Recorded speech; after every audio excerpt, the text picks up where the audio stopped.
reunião. Se você tiver coragem de perguntar, nós temos coragem de responder, de esclarecer qualquer dúvida, amém? Hoje nós vamos dar continuidade à nossa série de mensagens sobre as 7 cartas das igrejas do Apocalipse. Nós iniciamos essa série na semana passada, nós vamos dar continuidade hoje, e eu tenho certeza que essa série que o Senhor colocou no nosso coração é uma série que vai abençoar muito a igreja.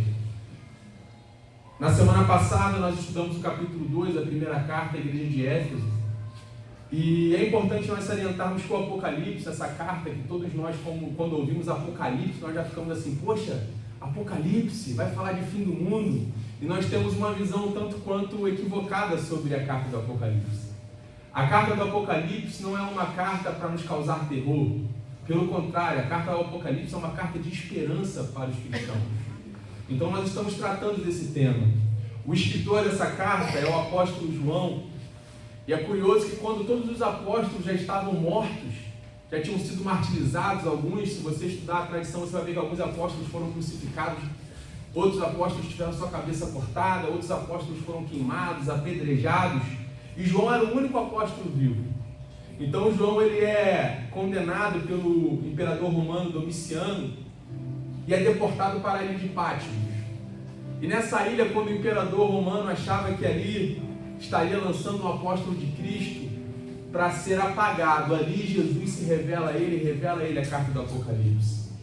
E Jesus dá uma ordem para João: olha João, escreve isso que estou lhe falando. E João escreve a carta às 7 igrejas do Apocalipse. E apesar dessas cartas terem ficado conhecidas como 7 cartas das igrejas do Apocalipse, essa carta não é simplesmente para as igrejas do Apocalipse, para as igrejas da Ásia Menor. Essas cartas são cartas para nós, para a igreja de hoje, porque os problemas que essas igrejas enfrentavam são os mesmos problemas que nós enfrentamos hoje na nossa igreja e que inúmeras igrejas enfrentam. As mensagens que estão expostas nessas cartas das igrejas do Apocalipse são mensagens que são urgentes para a nossa geração, para o nosso tempo. Porque se nós olharmos, irmãos, a igreja nos últimos anos tem crescido muito, pelos dados do IBGE. A igreja tem crescido sem precedentes. A cada esquina que nós andarmos aqui, nós vamos encontrar uma igreja. Os números são estrondosos, nunca teve tantos evangélicos no Brasil. Mas a despeito disso, nós nunca vimos tantas igrejas precisando ser igreja, como nós temos visto nesse tempo. Igrejas que, às vezes, são somente uma placa, somente um CNPJ, mas que não são igrejas de fato, de verdade. E essa mensagem, ela tem para nós uma convocação de nós sermos igrejas de fato e de verdade. Na semana passada nós falamos da carta de Éfeso e nós estudamos que essa igreja ela começa sendo elogiada por Jesus. Jesus elogia a sua doutrina. Era uma igreja que tinha palavra. Jesus elogia a sua perseverança. Essa igreja ela rejeitava o mal, ela era paciente. Mas Jesus critica ela por um motivo, pelo seu esfriamento no amor. Uma igreja que tinha tudo, mas lhe faltava o principal, que é amor. E Jesus olha para essa igreja e diz: olha, vocês precisam voltar ao primeiro amor. E nós falamos na semana passada como muitas vezes, com o passar do tempo na igreja, nós deixamos o amor se esfriar. Tantas vezes na nossa caminhada na igreja nós vamos ao culto, só que isso se torna algo protocolar. Eu vou à igreja domingo por um simples protocolo, mas ir à igreja não queima mais no meu coração como queimava anteriormente. Nós viemos à igreja, nós louvamos, nós ouvimos a palavra, mas isso não arde mais no nosso coração. Nós viemos sem expectativa sobre o que Deus pode fazer na nossa vida, sobre o que o Espírito Santo pode falar conosco. E nosso amor vai se esfriando, se esfriando. E eu fiz uma analogia que a nossa caminhada na igreja muitas vezes é como um namoro. Quem aqui começou a namorar sua esposa, eu lembro quando eu comecei a namorar a Elaine, quando você começa o namoro, você fica todo empolgado. Você leva no melhor restaurante, você quer impressionar, você leva no cinema, você dá os melhores presentes e depois que você conquista, você vai só diminuindo ali o seu ímpeto. Você já não leva no melhor restaurante, você já leva no McDonald's. E vai passando o tempo, você leva no McChina. E vai passando o tempo, você nem leva mais em restaurante nenhuma, você come um pouco de mortadela em casa. E muitas vezes a nossa caminhada do Evangelho é assim, irmãos. Nós começamos oferecendo o nosso melhor a Deus, o nosso melhor louvor, a nossa melhor adoração. Nós viemos todo culto, nós ouvimos a palavra, mas com o passar do tempo nós vamos nos tornando protocolares. E no final o que nós oferecemos para Deus é apenas um pão com mortadela. Quando Ele merece o nosso melhor, com o passar do tempo nós vamos só diminuindo a nossa adoração, o nosso ímpeto que está na igreja. E hoje, nessa segunda carta, eu quero falar com os irmãos sobre algumas lições que nós aprendemos na carta a Éfeso, a Esmirna. A segunda carta que Jesus envia para a igreja de Esmirna. Eu queria convidar você que trouxe sua Bíblia a ler comigo no livro de Apocalipse, capítulo 2. Apocalipse, capítulo 2, vamos ler a partir do verso 8. A carta do Senhor Jesus à igreja de Esmirna. E diz assim: ao anjo da igreja em Esmirna escreva: estas são as palavras daquele que é o primeiro e o último, que morreu e tornou a viver. Conheço as tuas aflições e a sua pobreza, mas você é rico. Conheço a blasfêmia dos que se dizem judeus, mas não são, sendo antes de sinagoga de Satanás. Não tenha medo do que você está prestes a sofrer. O diabo lançará alguns de vocês na prisão para prová-los, e vocês sofrerão perseguição durante 10 dias. Seja fiel até a morte e lhe darei a coroa da vida. Aquele que tem ouvidos ouça o que o Espírito diz à igreja. O vencedor de modo algum sofrerá a segunda morte. Amém? Coloque a mão no seu coração, vamos orar. Pai, nessa manhã está aqui a Tua palavra exposta, Pai. A Tua palavra que é viva, que é eficaz. A Tua palavra que é a lâmpada para os nossos pés, que é a luz para o nosso caminho, Senhor. Te pedimos que nessa manhã o Senhor fale conosco, não aquilo que queremos ouvir, não aquilo que gostamos de ouvir, mas aquilo que precisamos ouvir, Senhor Deus.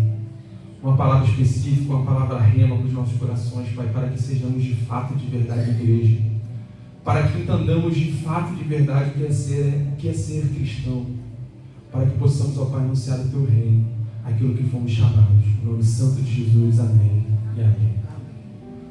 Nas 7 cartas, Jesus direciona críticas, como foi a igreja de Éfeso. A igreja de Éfeso ela é criticada por ter um esfriamento no primeiro, no amor. E ela é convocada a voltar ao primeiro amor. Mas essa igreja, a qual a segunda carta é enviada, a igreja de Esmirna, Jesus não direciona crítica alguma. Jesus apenas elogia essa igreja. A igreja de Esmirna não estava vivendo um mar de rosas. A igreja de Esmirna não estava vivendo uma vida tranquila, não. A igreja de Esmirna estava sendo perseguida. Cristãos estavam sendo presos, cristãos estavam sendo mortos. A igreja estava sendo massacrada.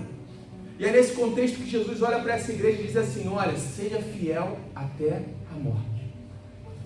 E eu gostaria de perguntar a você se é possível ser um crente fiel nesse mundo. Eu gostaria de perguntar a você se é possível ser fiel até a morte. Jesus, ele convoca a igreja a ser fiel. Eu gostaria de pensar com você: é possível ser fiel no mundo de relativismo, onde não há valores absolutos? É possível ser fiel em um mundo onde tantos negociam princípios e valores morais? É possível ser fiel onde pessoas buscam o comandismo, o prazer a todo custo? É possível ser fiel quando se é preso, se é acusado, pressionado, levado ao martírio? É possível ser fiel? E a verdade é que o sofrimento revela quem é fiel e quem é conveniente. Essa igreja estava sendo provada. Aqui está uma igreja perseguida, uma igreja sofrida, mas uma igreja que recebe elogios por ser fiel. Jesus dirige a uma igreja pobre em uma cidade rica elogios. É curioso que Esmirna era uma cidade que era muito rica. Ela competia com a capital Éfeso.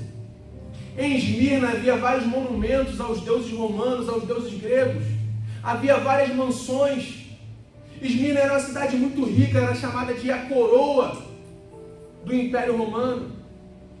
Era uma cidade muito rica, mas a despeito dessa cidade ser muito rica, havia ali uma igreja que era pobre. Uma igreja que passava necessidade. Uma igreja que os cristãos eram perseguidos. Esmirna tinha fortes laços com Roma.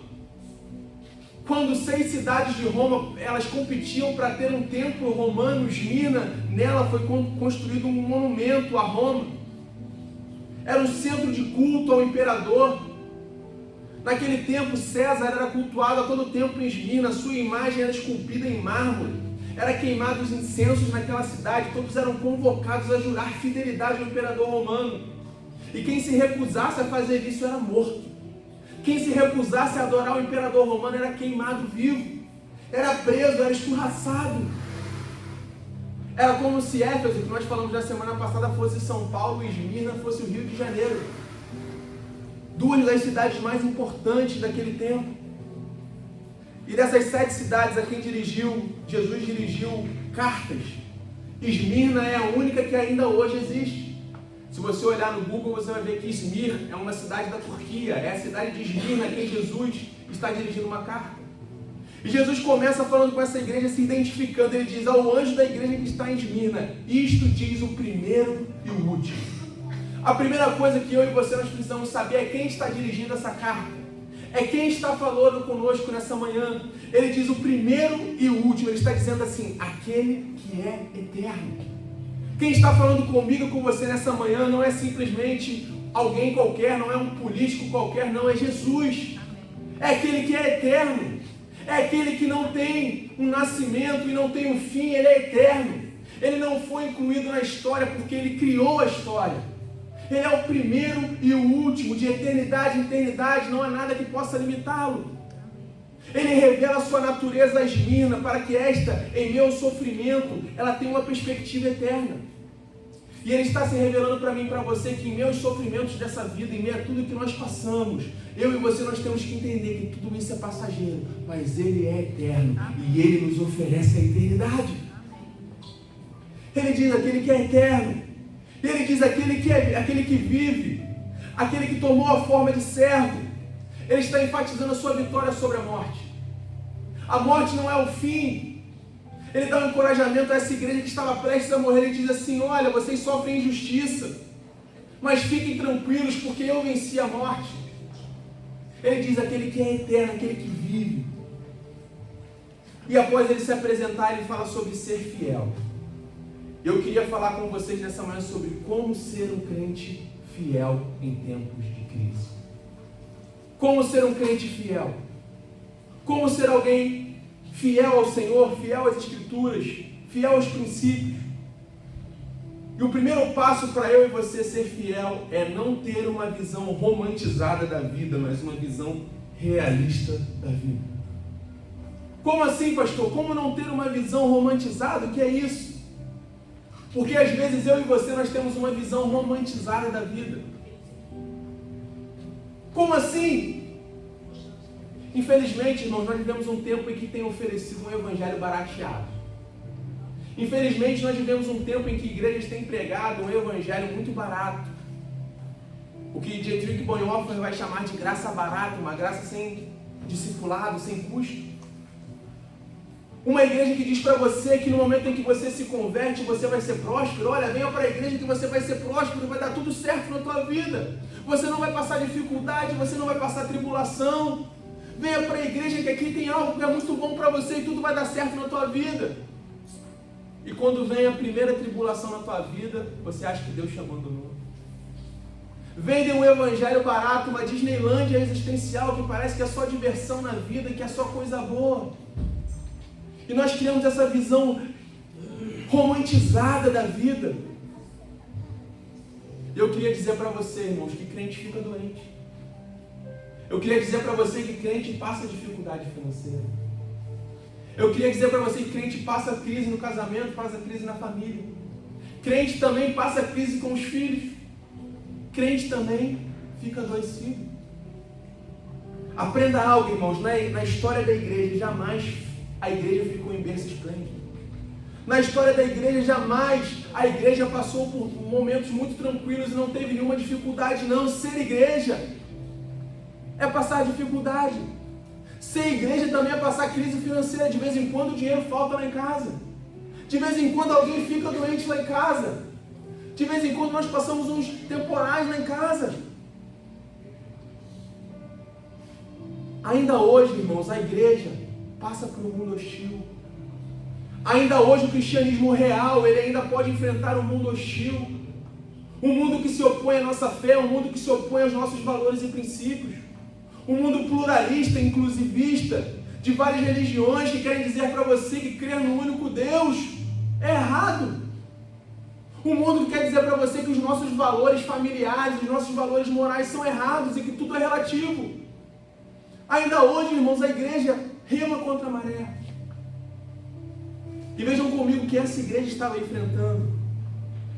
A primeira questão que essa igreja estava enfrentando está no verso 9, diz assim: conheço a tribulação pela qual você está passando.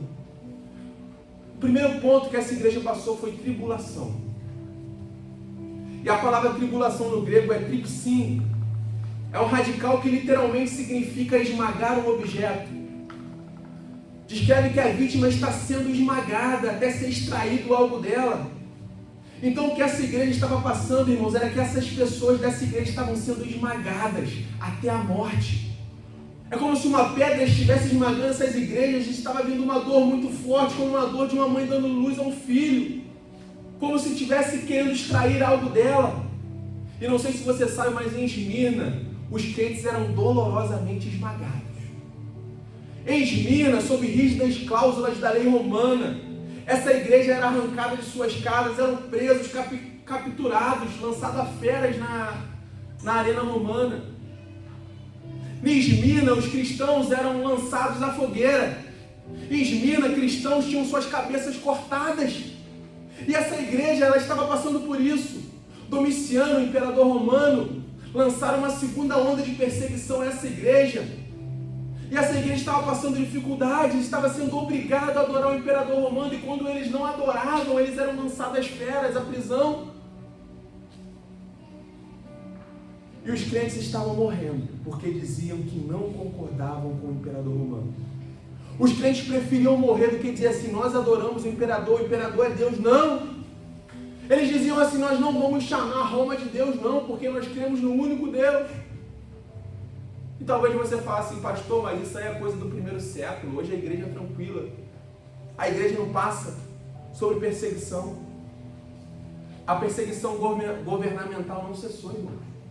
Roma perseguiu os cristãos no primeiro século, mas hoje também nós somos perseguidos. Quantas vezes nós vemos o governo tentando lançar pacotes que tentam limitar a igreja, obrigar a igreja a fazer algo. Talvez no Brasil seja um país tão democrático, mas nós vemos, por exemplo, no Alasca, em 1987, alguns estudantes foram advertidos a não usar a palavra Christmas para Natal, porque Christmas remete a Cristo. E eles foram proibidos de usar essa palavra, porque essa palavra remete a Cristo. Quantas vezes nós vemos leis que tentam vir contra nós cristãos? Essa igreja estava sofrendo perseguição, e a palavra de Deus para ela foi ser fiel até a morte. Mas essa igreja não estava passando só tribulação, essa igreja também estava passando por pobreza.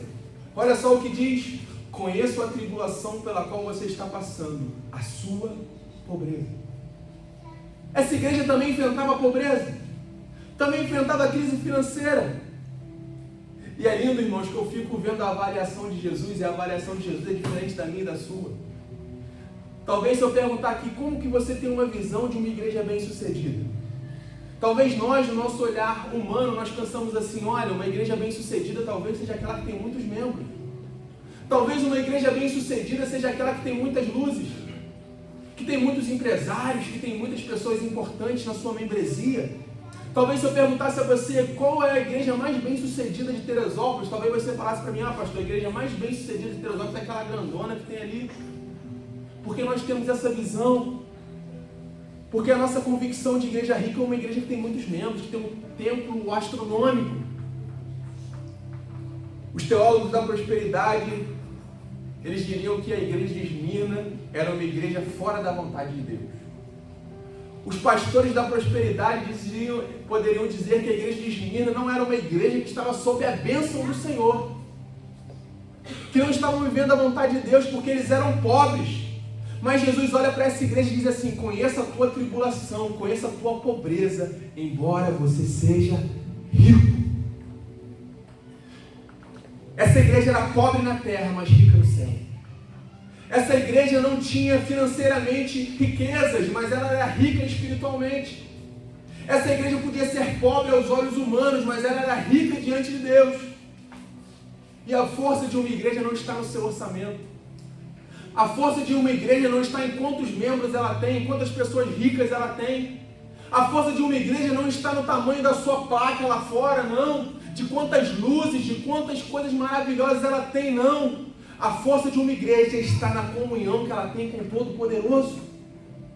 Essa igreja era uma igreja pobre, ela não tinha muitos membros, não tinha muitas luzes. Era uma igreja que estava sendo perseguida, mas Deus olha para ela e diz assim: você é rica.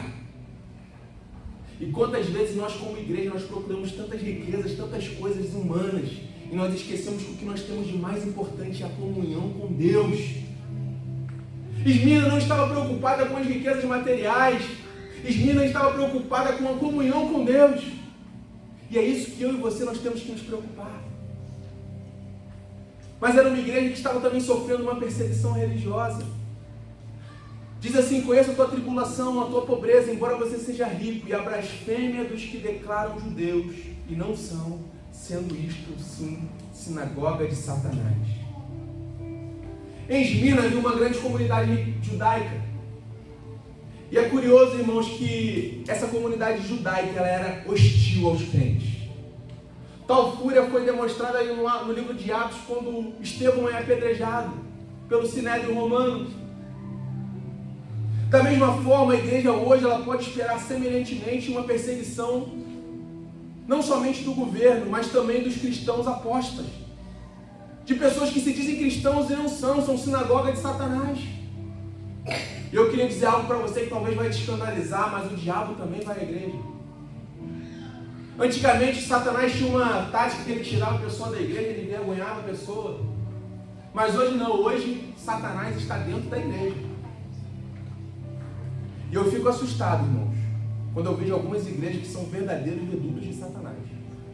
Pastor, não pode falar isso, nossa senhora. Igrejas que não pregam o verdadeiro evangelho. Igrejas que negam a Escritura, menosprezam a ressurreição de Jesus Cristo. Promovem uma libertinagem. Hoje nós vemos igrejas que querem atualizar a Bíblia para aceitar tudo. Igrejas que pregam um evangelho falido, que abandonam a palavra de Deus, que permitem todo tipo de perversão, coisas que a Bíblia não negocia, eles estão negociando. O pastor Hernandes Dias Lopes ele tem uma frase muito interessante que ele diz assim: a igreja aceita todos, mas ela não aceita tudo. Todos são bem-vindos na igreja, mas a igreja não aceita tudo, irmão. Não adianta a pessoa chegar aqui em pecado e nós falarmos: olha, está tudo bem, não, está tudo bem, não, você é bem acolhido aqui, Jesus te ama, mas você está errado. Existem sinagogas de Satanás que em breve perseguirão a igreja, a verdadeira igreja. E eu quero dizer para você nessa manhã: não negocie a palavra de Deus. Não negocie a palavra de Deus pelo mundo. Não tenta trazer o mundo para dentro da igreja, não. Nós somos baseados pela palavra. A nossa única regra de fé e prática. Nós vamos até onde a Bíblia vai. Nós aceitamos o que a Bíblia aceita. Nós negamos o que a Bíblia nega. A Bíblia é a nossa única regra de fé e prática.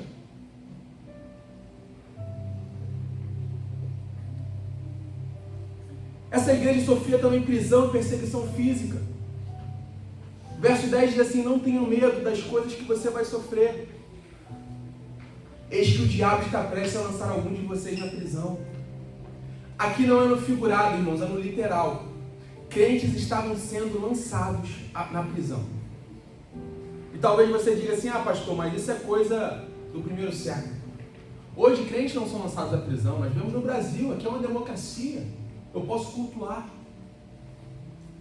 E eu concordo com você, sim, nós vivemos numa democracia. O Brasil ainda não chegou no tempo de nós não podermos cultuar. Não sei se vai chegar algum dia, pode ser que chegue. Aqui nós ainda temos liberdade religiosa. Mas não sei se você sabe quantos irmãos nossos nesse momento estão passando por perseguição. Não sei se você tem noção de quantos irmãos nossos estão nesse momento sendo presos. E não estão sendo presos porque não cometeram crime nenhum, não. Não estão sendo presos porque estão à margem da lei, não. Estão sendo presos porque creem na palavra. Estão sendo presos porque cultuam. Estão sendo presos porque pregam o evangelho. Não, pastor, não existe isso hoje, não. Eu quero convidar você a ver o Missão Portas Abertas. Se você tem Instagram, se você tem Google, coloque lá Missão Portas Abertas. Você vai ver o que os cristãos passam. E talvez você vai ver que 2024 bateu o recorde de perseguição aos cristãos no mundo.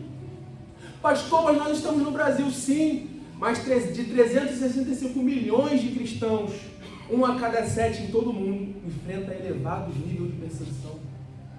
Não sei se você sabe, mas mais de 4.900 cristãos foram mortos em 2024 pela fé. Não sei se você sabe, mas mais de 4.100 cristãos estão sendo presos nesse momento sem julgamento. Não sei se você sabe, mas mais de 42.800 cristãos são abusados física e psicologicamente em 2024. Não, pastor, isso é coisa do primeiro século. A Coreia do Norte, irmãos, não sei se você sabe, mas é o país mais perigoso para os cristãos. No país, a religião cristã é proibida e todos os seus símbolos são proibidos. E um cristão, para cultuar na Coreia do Norte, tem que ser escondido, tem que ser num container, porque senão ele é morto, preso. Não sei se você sabe, irmãos, mas na África subsaariana, mais de 14 mil igrejas foram atacadas e queimadas em 2024. Não sei se você sabe, mas a hostilidade que a igreja da Nicarágua tem sofrido nesse momento. E tem sofrido hostilidade justamente por questões jurídicas, lá está sendo proibido. Países em que cristãos são presos, cristãos têm que cultuar escondidos. E nós achamos que isso é coisa do primeiro século. E eu e você, nós somos privilegiados porque nós moramos num país que ainda não chegou esse tempo. Nós podemos vir ao culto domingo, nós podemos cultuar, nós podemos cantar louvores ao Senhor. Nós somos privilegiados.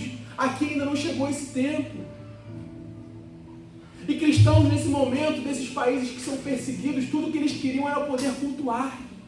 Tudo que esses cristãos da Coreia do Norte, da África queriam nesse momento era poder cantar um louvor, era poder ouvir uma palavra. Lugares que a Bíblia nem chega, que às vezes as pessoas têm uma folha dessa palavra. E eu e você, nós somos privilegiados, mas nós não notamos isso, nós deixamos de vir ao culto por qualquer motivo. Nós deixamos de louvar a Deus, de adorar Ele por qualquer motivo. Porque tudo é mais importante do que vir à igreja. Tudo é mais importante do que buscar a Deus. Os valores estão invertidos. E eu fico assustado com essa geração, irmãos. Porque a Bíblia nos ensina que primeiro é o reino, mas nós colocamos tudo na frente do reino. Tudo é mais importante na nossa vida. O prazer, a diversão e por último, a igreja. Por último, o reino. Para vir à igreja uma vez na semana é um sacrifício. E quantas vezes parece que nós estamos fazendo favor a Deus. Eu venho na igreja servir, é um sacrifício imenso que eu estou fazendo. Cantando, pregando, limpando a igreja, ou tocando qualquer coisa, cantando, parece que é um sacrifício que eu estou oferecendo a Deus. Quando pessoas que nesse momento estão sendo perseguidas, tudo que elas queriam era poder servir ao Senhor com liberdade. E a gente, para vir um dia na igreja na semana, é um sacrifício.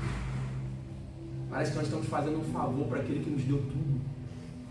Se nós estamos aqui nessa manhã, é porque um dia Ele decidiu morrer na cruz por nós. Se nós estamos aqui respirando, é porque um dia Ele, mesmo sendo Deus, não teve por usurpação ser igual a Deus, aniquilou sua forma divina, tomou a forma de servo, se fez carne e morreu por nós. Ele nos deu tudo.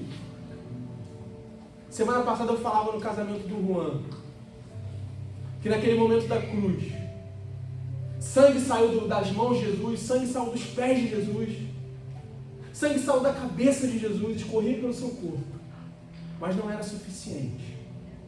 Então veio um soldado romano, perfura o seu coração e ali sai até a última gota de sangue. Ele nos deu até a última gota de sangue, Ele nos deu tudo. E nós estamos aqui por isso, porque Ele foi até o último momento, até os últimos momentos da vida dele. Ele deu tudo o que Ele tinha por nós. Mas nós o que oferecemos a Ele são só sobras. Nós fazemos tudo, o que sobra a gente oferece para Ele. Segundo ponto é que a avaliação de sucesso de Jesus é diferente da do mundo. Conheço a tribulação pela qual você está passando, a sua pobreza, embora você seja rico. E a blasfêmia dos que se declaram judeus e não são, sendo isto sim sinagoga de Satanás. Isso é consolador, irmãos, e me traz esperança, porque você vive momentos difíceis na sua vida. Você vive momentos de tribulação assim como eu. Você passa por momentos sombrios e escuros na sua vida como eu passo. Você passa por dificuldades na sua família, com os seus filhos. Tem dias que você chora na sua casa. Eu choro também. E Jesus está dizendo para mim e para você assim: conheço o que você está vivendo, eu sei o que você está passando. Eu não sou indiferente aos dramas da tua vida. Ele está dizendo para essa igreja que está sendo perseguida: olha, eu conheço os dramas da sua vida, eu conheço o sofrimento que você está passando, eu conheço as suas lágrimas. Jesus está dizendo que Ele conhece a pobreza, os apertos que nós passamos na nossa vida, as crises que nós enfrentamos. Mas o que nos dá esperança, irmãos, é que, embora nós passamos por aperto, por dificuldade nesse mundo, Jesus não está indiferente ao nosso sofrimento. Jesus não está indiferente às provas que nós passamos no nosso dia a dia, não.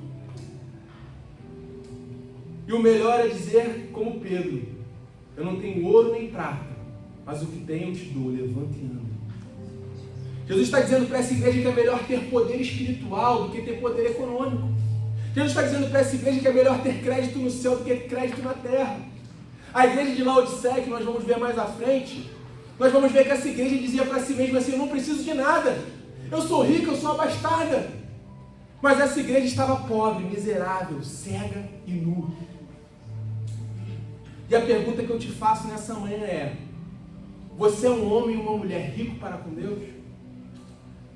Você é um homem ou uma mulher que tem crédito no céu? Você é um homem ou uma mulher que a sua poupança lá em cima está cheia? Onde está o seu tesouro? Onde está o seu tesouro? Está na terra ou no céu?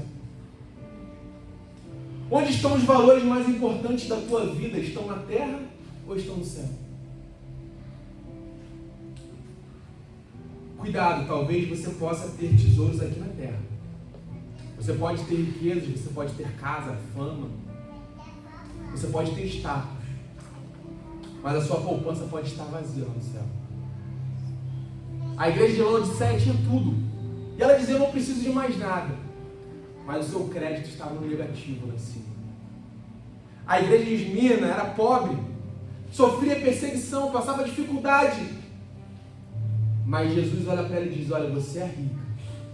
Aqui na terra você não tem nada, mas aqui no céu a tua poupança está cheia. Por isso que Jesus vai dizer para a gente: não ajunteis tesouros na terra, onde a traça e a ferrugem tudo consome, onde os ladrões minam e roubam, mas ajuntei tesouros no céu, onde nem a traça nem a ferrugem consome, e onde os ladrões não minam, porque onde estiver o seu coração, o seu tesouro, aí também está o vosso coração. Ajunteis tesouro no céu, irmão.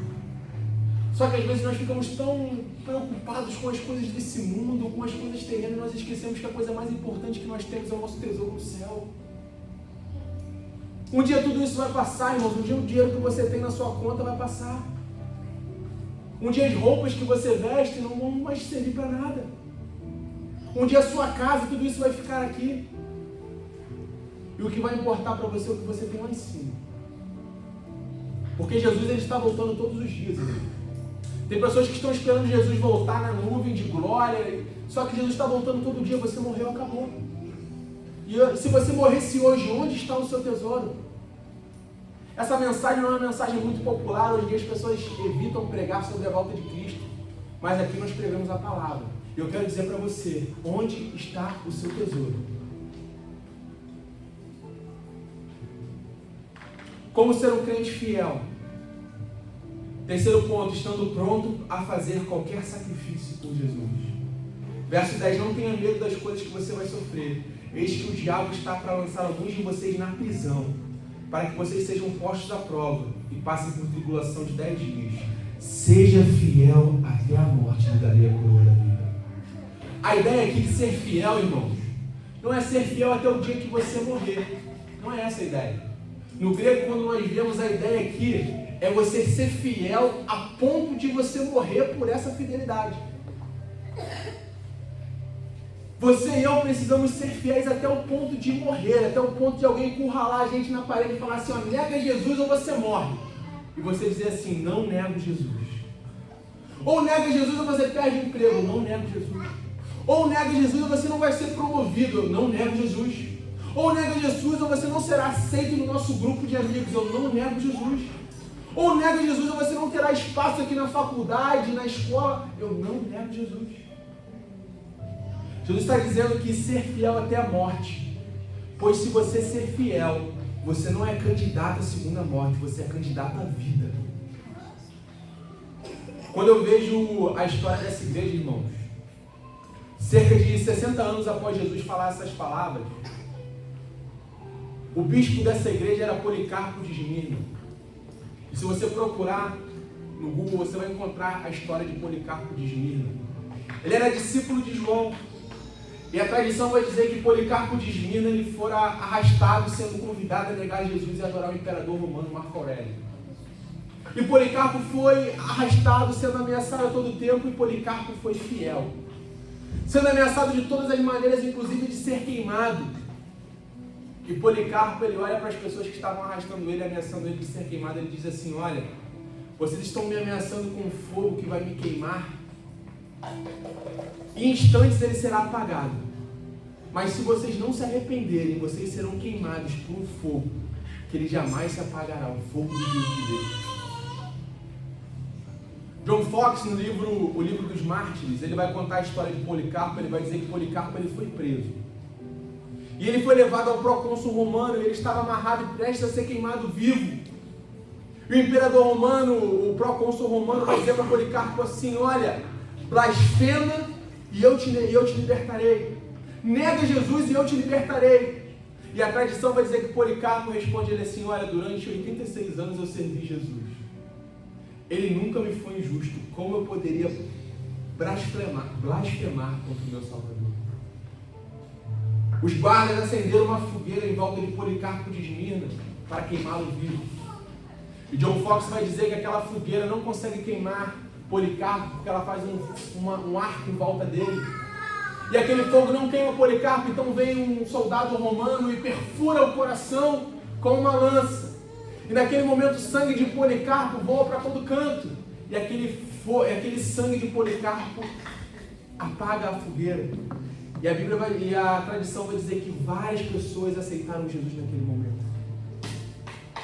Policarpo, o bispo de Esmirna, ele entendeu que é ser fiel até a morte, dar-te a coroa da vida. Irmãos, apesar de estarmos no Brasil, onde há uma democracia, onde não somos chamados a permanecer fiéis até a morte, a não negociar nossa fé por dinheiro, nós somos chamados a ser fiel de outra maneira, a não negociar nossa fé por dinheiro, a não negociar a nossa fé por aceitação, a não negociar a nossa fé como Esaú negociou por um prato de lentilha, a não negociar a nossa fé como Acã negociou por uma barra de ouro. Quantos crentes estão negociando a sua fé por aceitação do mundo? Quantos crentes estão negociando a sua fé por rede social, por grupo de amigos? Quantos crentes estão negociando a sua fé por status? Quantos de nós negamos a Jesus nos nossos mínimos detalhes? Negamos a Jesus no nosso trabalho por aceitação. Negamos a Jesus por aceitação do nosso chefe, por aceitação na faculdade. Ser fiel até a morte. Dietrich Bonhoeffer vai dizer que cristãos verdadeiros são aqueles que permanecem fiel quando estão sofrendo. E a história de Dietrich Bonhoeffer é muito interessante, que durante o nazismo, Dietrich Bonhoeffer, ele foi levado para um campo de concentração nazista. E ali ele é morto. E ele vai dizer que o sofrimento revela quem é fiel a Deus. Se eu e você não soubermos sofrer pela nossa fé, talvez nós não estejamos vivendo o verdadeiro Evangelho.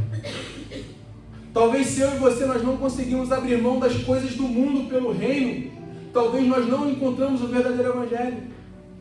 Se eu e você não entendermos que ser igreja é um custo, o custo de sair do conforto, o custo de muitas vezes tomar uma cruz e carregá-la, talvez nós não entendamos o que é ser igreja de fato, de verdade.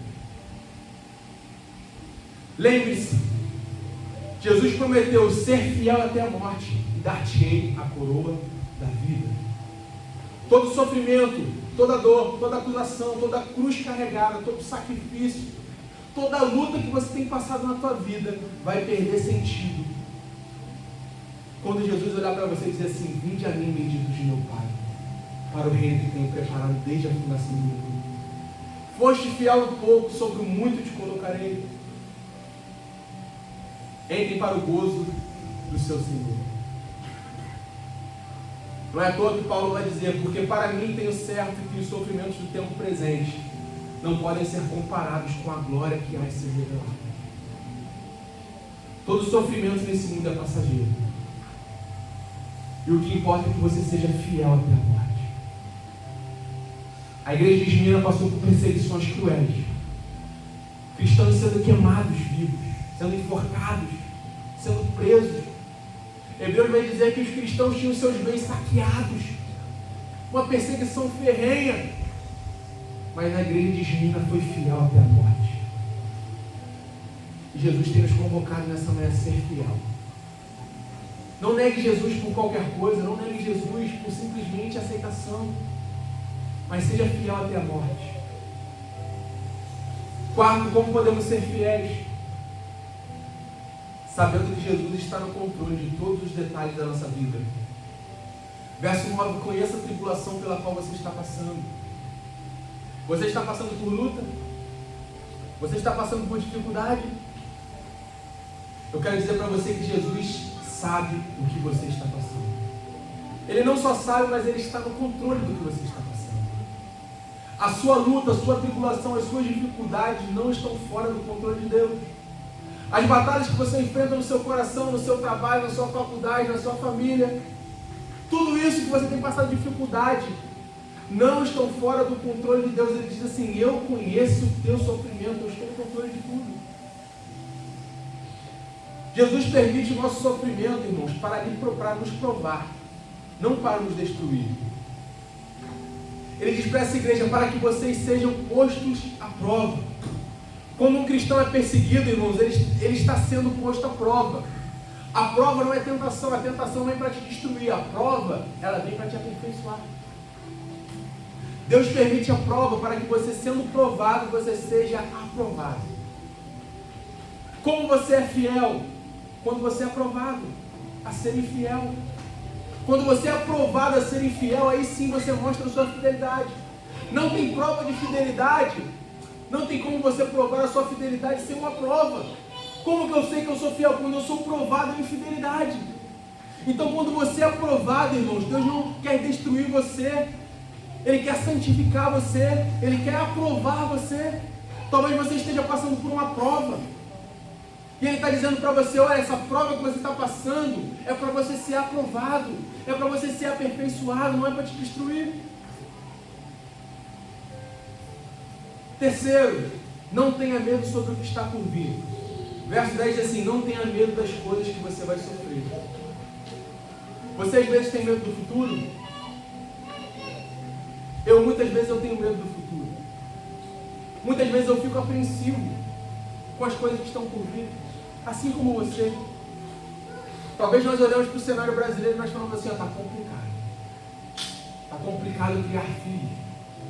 Está complicado ter um relacionamento. Muitas são as coisas que nos preocupam, que nos deixam apreensivos pelo futuro. Está complicado sim.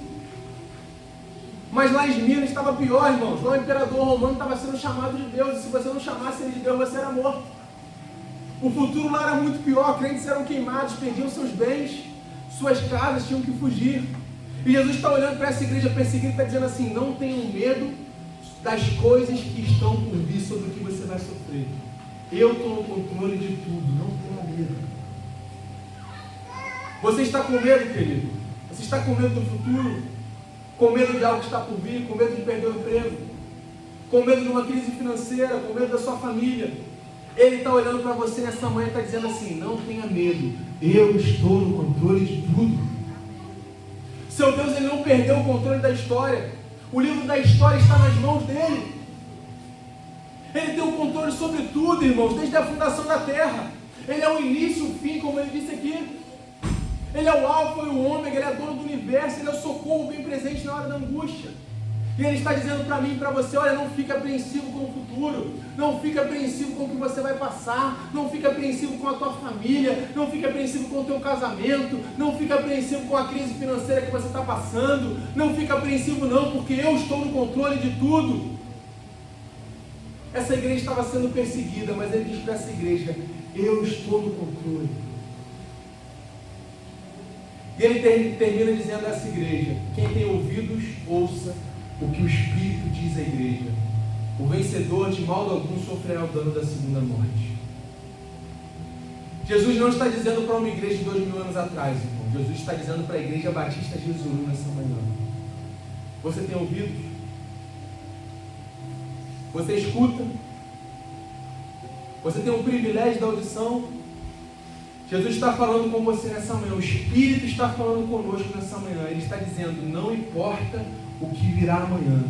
Não importa se amanhã as leis serão contra a igreja, não importa se amanhã as leis contra a igreja serão aprovadas, não importa se amanhã o governo vai começar a perseguir você, não importa o que vem por aí, não importa o que está acontecendo no Brasil, o que importa é que eu e você nós não precisamos temer, o que importa é que eu e você nós precisamos ser fiéis até a morte, a dar a nossa vida por Jesus. O que eu preciso hoje é ouvir a voz do Espírito Santo, eu preciso ouvir esse sopro da palavra de Deus, porque Jesus está dizendo para mim, o vencedor de modo algum sofrerá a segunda morte, para ele está reservada a coroa da vida.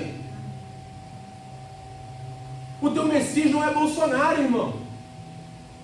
O teu Messias não é político.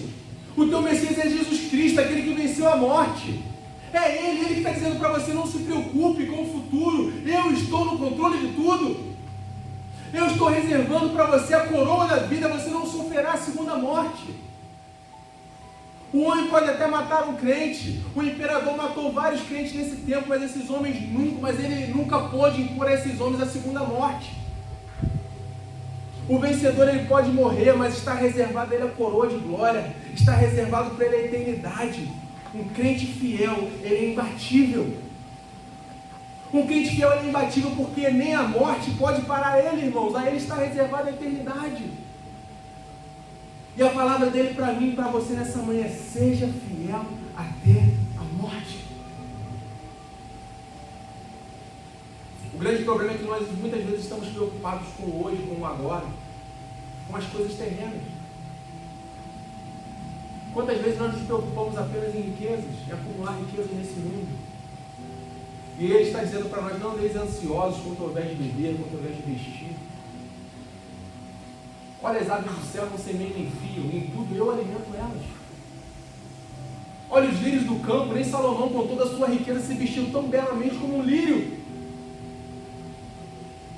Qual de vocês pode acrescentar um ano à sua vida? Ninguém. E Ele está olhando para mim e para você nessa manhã dizendo assim, ó, mas buscai primeiro o reino de Deus e a sua justiça, e as demais coisas vos serão acrescentadas. A palavra dele para mim e para você nessa manhã é ser fiel até a morte. Seja fiel, tenha fé, pois eu tenho reservado para você a eternidade.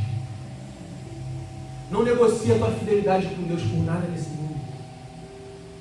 Não negocie aquilo que Ele confiou a você por nada.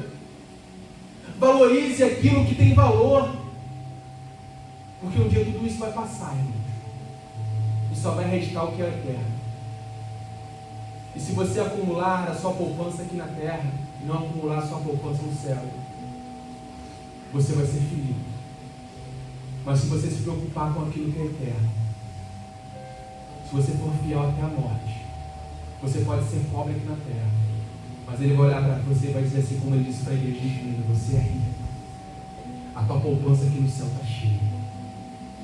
Ser fiel até a morte. Igreja Batista Jesus, quem tem ouvidos, ouça o que o Espírito Santo está dizendo nessa manhã. Ser fiel até a morte. Se você crê, se você quer ser fiel, fique de pé nessa manhã.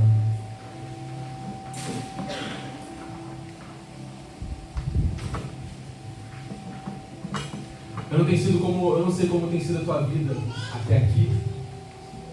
Eu não sei as tribulações que você tem passado, na tua vida. Mas a palavra dele nessa manhã é ser fiel até a morte. Talvez até aqui você se preocupou em apenas acumular tesouros aqui na terra. Mas nessa manhã você entendeu que o Espírito Santo está dizendo para você que você precisa acumular em outra poupança, que é a poupança lá no céu. E hoje é amanhã de você se consertar. O Senhor colocou essa série no nosso coração de carta às igrejas, não foi à toa. Essas são as últimas palavras de Jesus à igreja antes de terminar o Novo Testamento. E essas não são palavras de 2000 anos, mas são palavras para hoje, para a Igreja Batista de Azurum, para você. Ele está dizendo para você nessa manhã, se você tem ouvidos, ouça o que o Espírito está falando com você nessa manhã. Ser fiel até a morte. Talvez até aqui você não tenha sido fiel. Talvez até aqui você tenha se preocupado com muitas riquezas terrenas e você está pobre lá em cima. E você entendeu que a maior importância da tua vida é acumular tesouros no céu. É importante ter riquezas aqui na terra, sim. É importante prosperar, sim. É muito importante, eu quero prosperar. Mas eu sei que o mais importante na minha vida é eu acumular tesouros no céu. E se você entendeu isso nessa manhã, amanhã de você falar com Ele, Senhor, até aqui eu acumulei tesouros na terra, mas eu quero acumular tesouros no céu. Até aqui eu não fui um crente fiel, mas nesse momento eu quero ser fiel a Ti, Senhor Deus. Pai, nessa manhã aqui está a Tua igreja, Senhor Deus. Aqui está a Tua igreja, Senhor. Aqui estão as pessoas que creem no Senhor. E nós queremos declarar, Pai, nessa manhã que nós queremos ser fiéis a Ti, Pai. Talvez por muitos momentos nós estamos preocupados com tantas coisas terrenas. Talvez nós estamos preocupados com riquezas, com bens materiais, com tantas coisas. Nós temos te dado aquilo que sobra, Senhor. Talvez na nossa vida nós temos colocado tantas coisas na frente do reino. Nós temos esquecido que em primeiro lugar é o Teu reino. Nós temos esquecido que o Senhor cuida de nós. Assim como o Senhor cuida das aves do céu, assim como o Senhor cuida dos lírios do campo. Talvez até aqui nós temos esquecido, Pai, que o Senhor tem cuidado de nós nos mínimos detalhes, e nós temos valorizado tantas coisas e não o Teu reino. Mas hoje é manhã de conserto, Pai. Hoje é manhã de nós entendemos que o Teu Espírito Santo está falando conosco, que nós precisamos ser fiéis até a morte. Hoje nós queremos que o Teu Espírito Santo está falando conosco, que nós precisamos ser assim como Esmirna, que era pobre aqui na terra, mas era rica nos céus. Senhor Deus, nós não queremos ser como a igreja de Laodiceia, que olhava para si e dizia, eu não preciso de nada, eu tenho tudo, eu sou rica. Mas ela na verdade era pobre, cega e nu. Senhor Deus, nós queremos ser pessoas ricas, ricas do Teu Espírito Santo. Nós queremos ser pessoas ricas da Tua presença. Nós queremos ser crentes fiéis a Ti, ainda que o mundo nos imponha a infidelidade. Ainda que as tradições terrenas, ainda que as ideologias malignas tentem, Pai, colaborar para sermos infiéis, nós queremos permanecer fiéis a Ti, Senhor. Nos ajuda a ser fiéis a Ti, Pai. Nos ajuda no nosso dia a dia, no nosso trabalho, na nossa casa, na nossa família, em meio às tribulações, em meio às tempestades, em meio às ansiedades da vida. Naqueles momentos em que parece que nós estamos sozinhos, passando por vales sombrios e escuros, nos ajuda a ser fiéis a Ti, a entender que nada foge do Teu controle, que o Senhor está no controle de tudo, que a nossa vida pertence ao Senhor, ó Pai. Ajuda a igreja de Jesus a entender o que é ser fiel até a morte.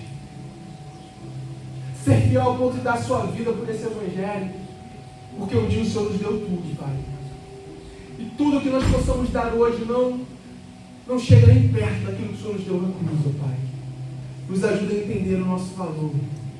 Quando o Senhor na cruz do Calvário morreu por nós. Nós te agradecemos, Senhor Deus, por tudo que o Senhor tem feito em nossa vida. Dê uma semana abençoada a cada um que está aqui. Uma semana de vitória, uma semana de fidelidade. Leva cada um em segurança para os seus lares, ó Pai. Nós pedimos, Senhor Deus, que o Senhor guie cada um, que o Senhor conduza cada um, que o Teu Espírito fale com cada um, Senhor Deus. Guarda a Tua igreja, guarda cada um aqui, as suas famílias, ó Pai. E ajuda cada um a ser fiel até a morte. É o que nós pedimos. Em nome santo de Jesus. Amém. E amém. Olha para a pessoa que está ao teu lado e diga para ela, ser fiel até a morte. Amém. Antes da bênção, eu queria chamar aqui o Denis rapidamente. Queria entregar algo a ele.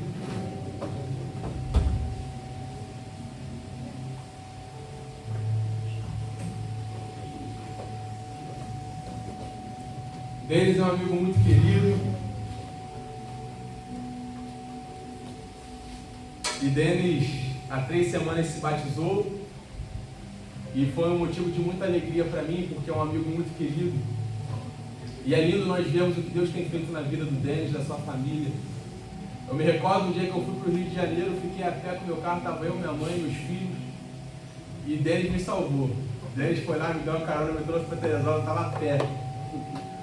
E hoje Deus me deu a honra, o privilégio de estar participando da vida dessa família tão querida e poder batizar o Denis. E eu queria, Denis, te entregar esse certificado como materialização desse dia tão especial na tua vida, da tua família. E eu creio que Deus tem reservado para vocês algo muito lindo. Deus, Ele te presenteou com uma família linda, agora, né, com mais um filhinho. E eu creio que o que está vindo por aí é muito bom. Deus tem preparado algo perfeito para a vida de vocês, para a família de vocês. E o batismo foi só o início de um tempo que estava se encerrando e um novo ciclo que está começando. Eu tenho certeza que será um ciclo de muitas bênçãos do Senhor na vida de vocês. Amém? Deixa eu entregar aqui o certificado. Certificado aí bonito. Euzinho, você vai tirar uma foto. A Mara quer tirar uma foto com ele? Você pode dar um forte aplauso ao Senhor, irmão?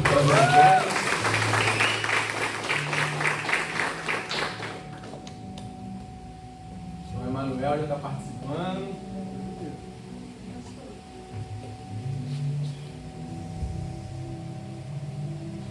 Amém. Amém, igreja. 2024 está se encerrando, 2025 está vindo. E eu tenho certeza que será um ano maravilhoso para as nossas vidas. Deus tem falado muito comigo que em 2025 será um ano diferente, irmão. 2025 será um ano de muitas bênçãos, de muitas batalhas, mas de muitas vitórias para essa igreja. Esteja preparado, porque Deus tem preparado algo tremendo para nós vermos em 2025. Essa é uma palavra que eu tenho recebido com muita clareza nesse final de ano. Amém? Estenda suas mãos para cá. Que o amor de Deus Pai, que a graça de Jesus Cristo, seu Filho, as doces consolações do Santo Espírito de Deus, seja com todos que aguardam a volta de Cristo e são fiéis até a morte. Todos digam amém. Diga para a pessoa que está do seu lado assim: tenha uma semana abençoada, seja fiel até a morte. Não saia sem abraçar os irmãos.